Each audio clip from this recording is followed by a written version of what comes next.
Welcome to this creepy What Is It episode of Algae Corner on mites with bite. Now these are often piercer predators on insect larvae and smart crustaceans. They puncture them with their little chelicera. They can suck out the insides from the body parts or gills.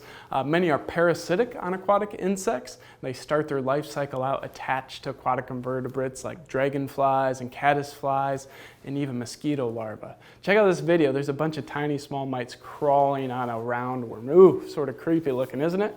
But these are tiny arthropod animals. They're about 2 to 3 millimeters long. You can see them if you look very close and squint in water resources. The adults have 8 legs and chelicera. They look like spiders.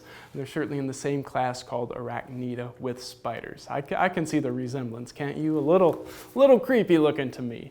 But they have 2 body parts, a combined head and thorax sort of smashed together called a cephalothorax, and then a big abdomen. They're common in most types of waters. Now, not all of them attack other creatures. Some just sort of walk across the bottom feeding on detritus. There's about 6,000 species out there. And again, even though they look creepy and can bite other aquatic animals, they really won't harm you. They sort of leave people alone. But definitely a cool creature, pretty neat looking. I wanted to briefly highlight for you today on this What Is It episode on mites with bite, the piercer predators.